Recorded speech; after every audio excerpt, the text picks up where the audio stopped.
So making an album is quite an experience. It's lots of fun, but it involves lots of pieces. We had tons of kiddos that helped with this project. We had this team of writers, we have a fantastic producer, we had musicians that played on the album, we have an incredible graphic designer that made the logo for it, we have an entire family ministry team and worship arts team that rallied behind this whole project to make it happen. So my question for you guys is, what was your favorite part in the process? My favorite part was the night we got together with everybody over at Ian's house, and we recorded those vocals, and we were singing, It was so fun. Parts that I've never sang before. Shout out to some of our incredible singers at Rolling Hills that came to help make that happen. Not the kiddos, but the actual adults that did all of the background vocals and added those harmonies and added hays and woos and awesome little moments right there. That's kind of one of the fun parts of an album, is that you might walk into a session and not know what you're going to be singing until you actually stand up in front of the mic and you start. So we were really thankful for all the brave people that came to that session and made those happen. Thanks for being there. It was lots of fun. I don't think I've laughed this hard in a long time. It was so There were tears. There might have been more laughing than singing. It was pretty late and very fun. Yes. I would say for me, probably one of my favorite moments was when we got to record with kids back in Main Street, because it was just a really sweet moment watching them come in and kind of feel like rock stars. They got to put on their headphones and sing, and just watching them like make the songs come to life was just really fun to watch that happen. So I think just really getting in the room with you guys and just being able to just think through lyrics through that lens. And that was just new and challenging for me. Like, okay, they might not understand what that means. Let's go with this perspective, but keep that truth.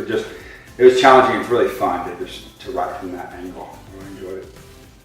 I remember the moment I was sitting in my car and I got the final mix of I Put My Trust with that Kenley leads on the album, and I remember hearing it start and already tears just came to my eyes, because I just realized this is a truth that I want my kids to sing, and this is a truth that I want our entire ministry to be able to sing and to be able to worship God with. I want them to be able to say, God, I put my trust in you, I place my hope in you, and I give my life to you. And there was a moment in the song where the kids start singing and you hear them even louder, and to just hear the ownership of them singing those lyrics was incredibly powerful, and You're trying to make me cry right now. I know, hallelujah. I just started crying, like thinking, like this is an expression of their faith, and they're getting to focus in on what they really believe about God and what they really believe to be true in their lives and their friends around them.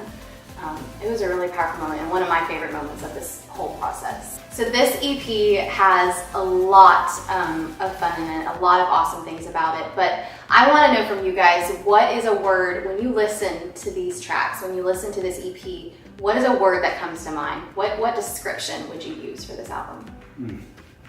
I think the first word that, there's many words that do come to mind, but the first one that is most important is truth.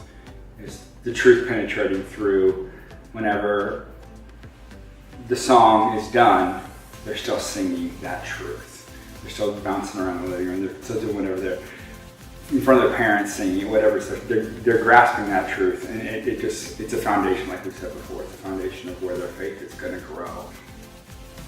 I think the one word we always talk about in kids ministry is we want it to be fun, and to me that is what this is. It's fun. Kids are going to want to listen to it and sing it, and because of the truth that it has, that's like a bonus that they're going to be singing it and it's fun. So I think for sure truth is the number one, but that fun element for them to want to keep singing it, and I like texted you the other day. I was like, I woke up singing dance, and it's just fun. Like I enjoy it. I think it's universal for not just kids but also adults.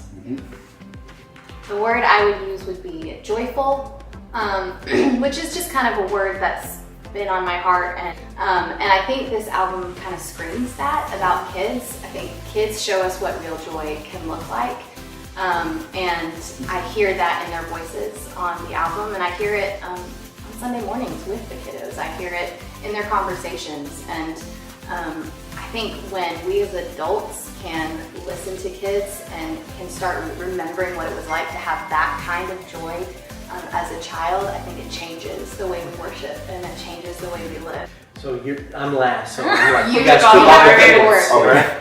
No, actually, I was thinking, just as I was listening to the project, I was thinking, this is excellent.